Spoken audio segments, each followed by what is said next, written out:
It's my honor to introduce our panelists representing K12 and STEAM education to join me. So Mr. Simon from Aerospace Maker, Mr. David Wu from Hi5 Baby Swimming, Mr. Yuhao Wang from AHA School. Yes, please come on stage.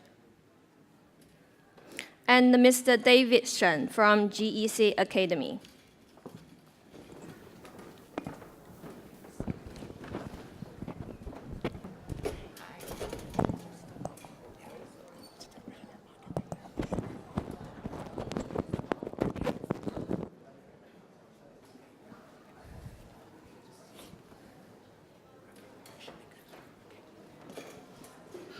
Thank you, gentlemen. So I'd like to ask everyone to use just 1 minute to introduce yourself and your companies. Okay. I'm Sam Geng, the founder of Aerospace Maker. It's my first to speak English in a panel. It's so hard to me, but everything has beginners. I will try. My company focuses on aerospace, science and technology education. We provide STEM courses, aerospace labs, and space camps for school and students. New Oriental is one of our inventors, and we ranked the top 20 aerospace companies in China last year. We work with about 100 schools and more than 10,000 students now. Okay, that's all. Thank you. David. Hello everyone, I'm David Wu, founder of HighFive. HighFive is the leader in China baby swimming. HighFive covers family to children from 0 to 9. HighFive course cover baby swimming, aqua, family classes, baby gym. HighFive has 60 centers. HighFive has more than 60 centers, including three overseas centers in London and Cambridge. Oh, yeah. It's two ways to introduce me. I'm a schoolmaster, but without any national license. We sell utilized courses to the millions of China child. We like the Coursera. We like Kohan and Camden. We may like the bedrooms in India. So it's hard to describe the AHA school. The second way is, I believe to facing the future, the China, the kids, the children, they need actually the creativity, the ability, the creative thinking. So the Charlie Munger says, everyone needs a multi-thinking model. So we supply like the journey to the top 10 museum, jury of the top 10 the college, the mastery of the human body, those kind of the courses to the, by now we have 1.1 million Chinese kids. They are learning or they have learned those kind of courses in AHA school. So AHA school came from the AHA movement. This also my outlook for the education. We want to help millions and millions, maybe the 100 million Chinese kids growing to facing the future. Good morning, ladies and gentlemen. My name is Davy Shane, the founder of GSV Academy. GSV Academy is the online platform to design the project-based learning courses for the students from middle school, high school, and junior college. We design the project-based and research-based students, the program for the students who want to prepare for the college application for the university and college in the Western countries. Before founding GSV Academy, I was getting the master's degree from Columbia University. I had 3 years living in New York City, in Manhattan, and several years working experience in Silicon Valley. And I had the living and working experience in both China and States. So I'm going to share my own story later to figure out the differences between like the education industry, especially for K12 in China and States. Thank you. Thank you. So, looks to me you guys provide services across all ages. And I heard from HighFive that, the youngest kid to come to HighFive is like 18 days. So is that normal? The average age of students who join us is when they only 4 months. What HighFive teaches is beyond swimming. HighFive respect every child's capacity and will. Through all kinds of fun and challenging games in the water. We provide boarding opportunities for parents and children. Through our overseas centers, our curriculum are developed internationally. Children improve their global wills through a lot of them from different cultures. They can understand and appreciate others better. Children naturally get along with the water. More and more young families believe more exercise under water can make children cooperate with each other, feel their bodies and build up their confidence, have more frustration resistance, balance, and the bonding with their parents. These are their life wealth. Yeah. Thank you. I wish my kids can go, when they were young. So, I had many, struggles since I have 2 kids. When they grow up, I always have these questions, how we should raise our kids, how to prepare them to face the future. And there are so many choices. There are so many options that we can choose from the nowadays programs. And the Aerospace Maker is kind of one of the most the newest to us that, wow, there is something out there, you can really study the aerospace. So I'm very curious that, what are the products? Okay. Every child is crazy about space. I'm one of them.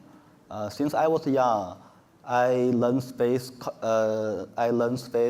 about science fiction, cosmos, and movies. It's the best thing for me to create Aerospace Maker, where we can teach students how to launch a real satellite. How we teach, for example, is a satellite, is a reusable satellite. Wow, is that real? Yeah. Students can design it, launch it, and receive it. It can be sent into 2 kilometers, and during in the depending process, students can monitor the information about the satellite, such as temperature, GPS information, X. Every time in the class, students will think, "Wow, it's so cool." Another example, we send a satellite at into the space at January, and I ask students to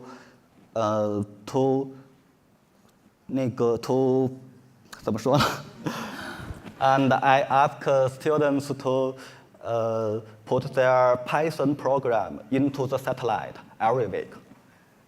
And all the fans in the world can receive the result. The students were very excited because their program is running on space. Yeah. And it covers our students in the sense of achievements a lot. Okay. Thank you. I think every boys would love to do that. I also have the question to Mr. Wang, Mr. Yuhao Wang. What are the specialties that you think in your products and programs which are facing Chinese young families? Okay. The last panel was talking about AI. So I think AI is much important. But the most important thing for Chinese families, if they must have the worldwide, world-class outlook about education. Because like the parents, like us, we are the Communist Party, the education system. We have to follow the rules. We have to be a standard product. But some of us, like J.K. Ma, they are not those kind of the standard product. They have their view, or they have, a kind of the ability different from us. So I think the most important thing is to let every student, every family knows every child is unique. We have to help them to discover and develop their uniqueness. So for a high school, it's 20 months, the young school. The story is from a father to be a schoolmaster. I talked to my daughter 20 months ago, and she wants to ask me to bring to the best museum around the world. So I want to find a money-saving way to do that. So I create online the courses, and I sell it as a crowdfunding way, like the Pinduoduo. It's totally amazing. 1,000, actually, 100,000 families they join the plan.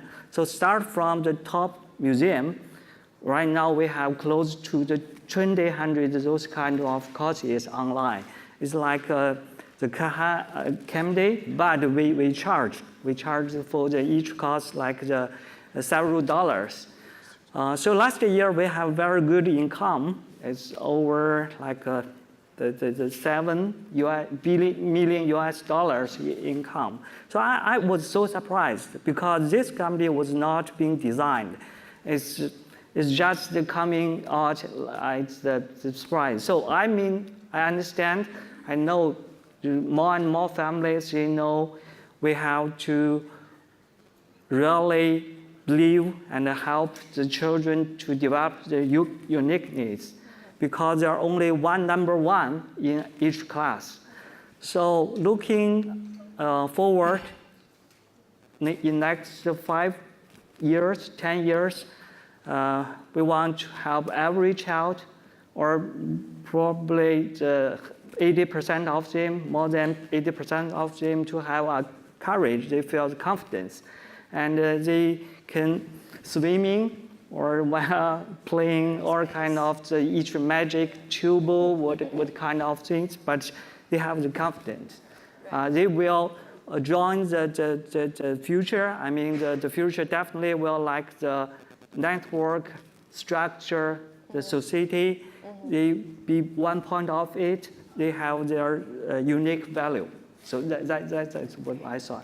Thank you. I think everyone in the room and everyone in the summit would agree that we need more personalized education instead of the standardized one. So Mr. Shen, GEC Academy, it's probably very popular or easy to understand in States what you guys do, but is that true in China? And probably from your own personal experience, you can share with us, how do you do this? Right. Thank you. I thought our target students are the oldest students on the stage, because we're targeting the students from grade 7 to grade 12. Grade 12 will be the oldest. So, so the purpose of the GSV Academy PBL program is to accomplish a shift from contents to skills, and to help the students to make the well preparation for their college application and future undergrad study in overseas from China. not only from states, but also from other Western countries. Recently, we realized that from the past 2 decades, Chinese or the traditional concept from the Chinese family or Chinese students to say test score only, right? Coming back to my personal experience, more than 10 years ago, when I was preparing the college application in the States, I was like, just prepare the SAT test and GPA. That's the only points I was preparing at that time. So when I came to university in Columbia, in New York City, it was in 114th Street in Manhattan, Big Apple, and everybody was like networked there. And the first session I took on Columbia campus back to more than 10 years ago was tell you how to be a social person and how to make the well preparation for like networking and study, right? So that is the major difference, and I realized that was the lack of the experience I took when I was in China.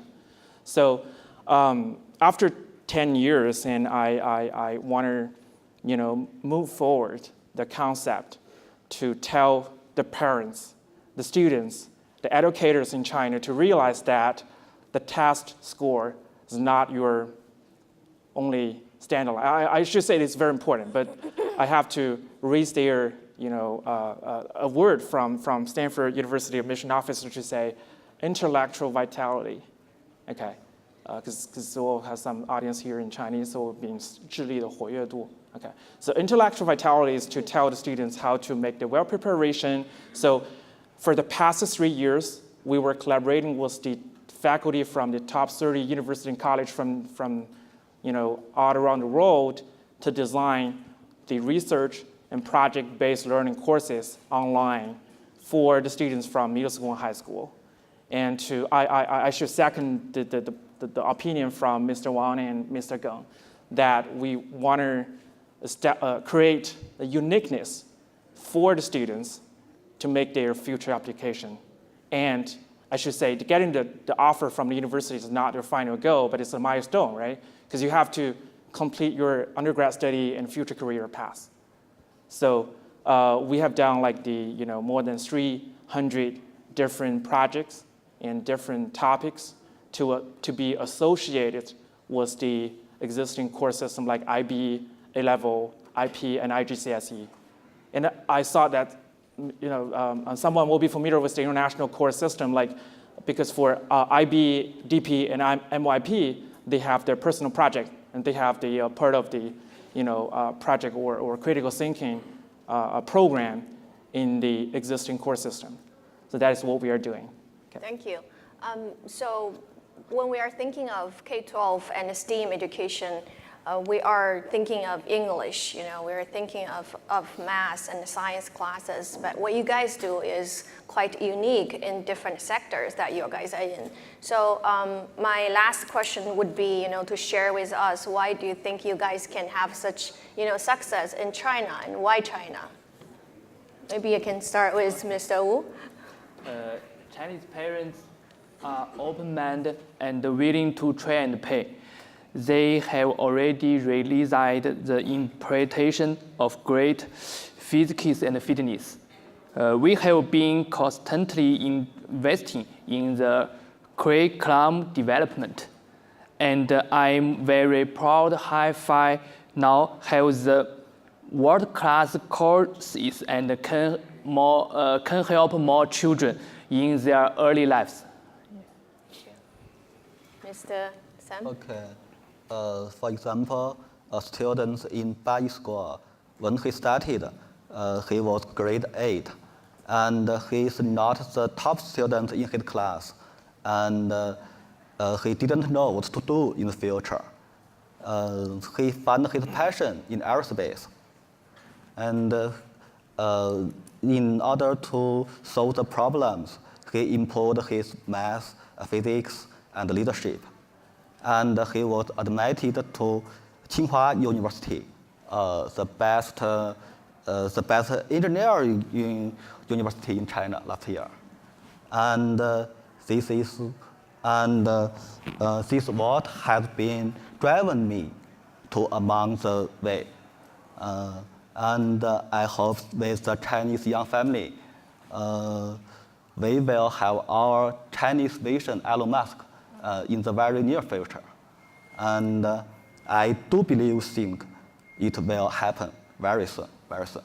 Okay. Thank you. Thank you. It's a real example. Thanks for sharing. You guys have anything to add? Yeah. In Chinese, 这儿有一句话叫"时势造英雄"，the trade makes heroes. So like for the New Oriental, is established in last century, the 90s, because China's the door was open. So a lot of the young Chinese people, they want to go to the overseas. 10 years later, there another the big the education group was the Tomorrow Advanced Life. They based on the college in China. They extend their the quantity to get more students. But now, I think it's the third trend for every Chinese. We are coming into a general education age. In last 70 years, we get the education system actually from Soviet, Sulian, yes. It's we call it 学科教育. Right now, the PBL, like David said, it's actually happened a lot of the international schools in China, and the students they know they have to have the cross-borderly learning, the habit or the system. So that's the real opportunity for each of us, for all the new startup, the education companies. So I believe that 时势造英雄. Thank you. Thank you. Yeah, I'll answer the question why China. Okay. Initially, GSV Academy was founded on Columbia campus back to 2012. And we were only providing the courses for the students from East Coast, from New Jersey, from New York State, and Massachusetts, those states. But we came back to China in 2016 because we realized that, I'm going to give you some data. In 2018, in China, we have roughly 60,000 students to apply for the international overseas program and university and college. So we realized that it will be a high demand for the Chinese students to raise their academic background through the project-based learning program. And at the same time, I will give you another data. In China, for 2018, we have 1,045 international schools in total in China mainland, except Taiwan and Hong Kong. The international schools are adopting the international course system, including IB, A-level, and AP. I thought for CIE, Cambridge International Assessment Education, we have roughly 300 schools in total. So, which means that more and more students are preparing for the future application that has the high demand to get the project-based learning program to prepare for their application. Thank you. Thank you for sharing. So before you guys know, I'd like to make an announcement that our entrepreneurship program, the second batch from this year to next year, is going to recruit or going to start the admission process very soon. We run weekend courses that, if you are interested or your friends are interested in spending a few weekends in Beijing, please contact us. We are very welcome you guys to come over to Beijing. We are very happy to be here. So thank you, gentlemen. Thank you.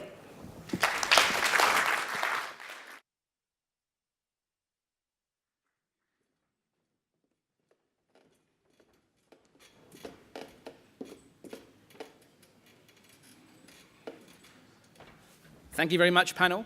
Our next speaker this morning As has been mentioned a few times in a number of speeches, and you may have seen it on a few PowerPoint slides, at New Oriental there are approximately 35,000 teachers, and there's one person who has the unenviable task of managing the professional development for all of those 35,000 teachers.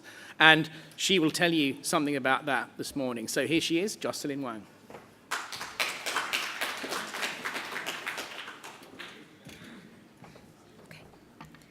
Okay, thank you, Matt. Thank you for the introduction. And good morning, everyone. It's my great pleasure to be here at GSV. So in the next 5 minutes, I'm going to share with you some of my thoughts on developing TESOL teachers in China, trends and challenges.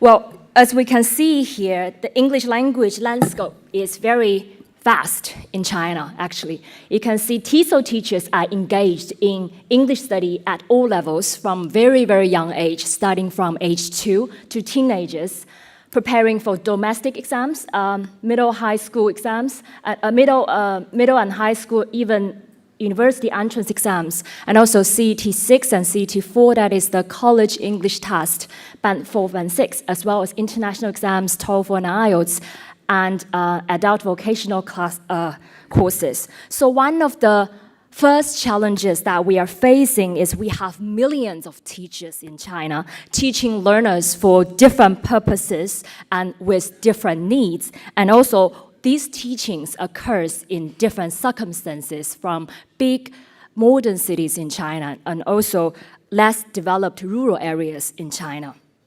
So when we talk about China's unique hybrid education, any discussion on education in China need some mention of Confucianism.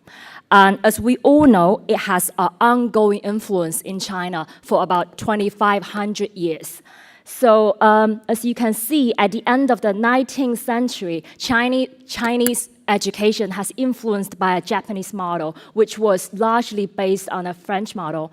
And in the 20s, we borrowed elements from America. And then in the 50s, our basic education emphasized a lot of basic skills and basic knowledges, so influenced by the Soviet Union. And after China's open door policy in the 80s, we focused more on a little bit of everything and also back to American model again. And in the 1990s, especially in the ELT field, we have a very strong UK influence. So let's talk about oh, okay. Thank you. Oh, okay. Okay, so evolving education policies. With an aim to move away from text-based knowledge to more needs-focused education, and the national curriculum in China is being rewritten recently. So the 21st century skills is actually a term used increasingly by education policymakers in China. As we all know in China, STEM traditionally has a strong focus in Chinese education, and these has evolved into STEAM and now emerged upstream, as the guys just talked about. So all these changes in China brings new models of assessment, and the concrete example would be the recent Chinese college entrance exam reform. But here we can see that people at front line, the teachers, are never the focus of the conversation. We always talk about the content and we always talk about the learners. So my biggest concern is actually the English teacher education in China. As I've said, influenced by this very unique hybrid model, the professional development evolution of English teachers has a strong Anglo-centric influence from the 90s to present, as I just mentioned. Cambridge plays a dominant role in China especially Cambridge Assessment as well as British Council. So we have a very strong focus on communicative approach. And also the current trend is really for communicative classroom-based approaches in China, which is extremely popular in Chinese education, especially in ELT. So obviously, as the panelists just mentioned, the PBL, there are some popular courses in China, like language courses with critical thinking content, as well as PBL in classroom. These are hot topics and becoming more and more popular in China. But the question is, how will these methods fit into the digital learning and digital teaching in the future? Well, the classroom might not be the physical space in the next decade. So my understanding would be digital learning will reform the teacher, not just in terms of platform, but also in terms of user experience, as well as materials. So I think the future teacher classroom technique need to have not just content expertise, but also the ability to build strong relationships with our students, which are just now people said about AI. That is the thing that AI will never replace a teacher. That's the strong relationship and the rapport that we will have with our students. So as you can see on the right, the growth of online edtech in China. And these are the popular terms now in China. Online tutoring, adaptive learning, and dual teacher model, as well as mobile learning. And as you can see, all these models are tech-driven. Especially, I want to mention the dual teacher model, which is extremely popular now in China, where you have one famous teacher broadcasting live to other locations around the country. So the question is, the current trends in English language teacher development products ignore all these technology at the moment. So the question is, are physical classroom teaching skills transferable to these learning models in China? Last but not the least, let's talk about the challenges that we have in China. China loves revolution, and China like edtech. The popular growth of edtech comes with tremendous optimism, and learners in China have a strong positive impression of edtech potential impact. But the thing is, teacher training support are not developing at the same rate. So we might end up with badly delivered digital learning and digital products, and also we risk losing customer trust in edtech. So we have to look at how we develop our teachers, how we empower our teachers, not as classroom teachers, but also as digital educators. So that's pretty much my thoughts on developing teachers in China. I hope later our panelists will enlighten us more with their thoughts. Thank you very much.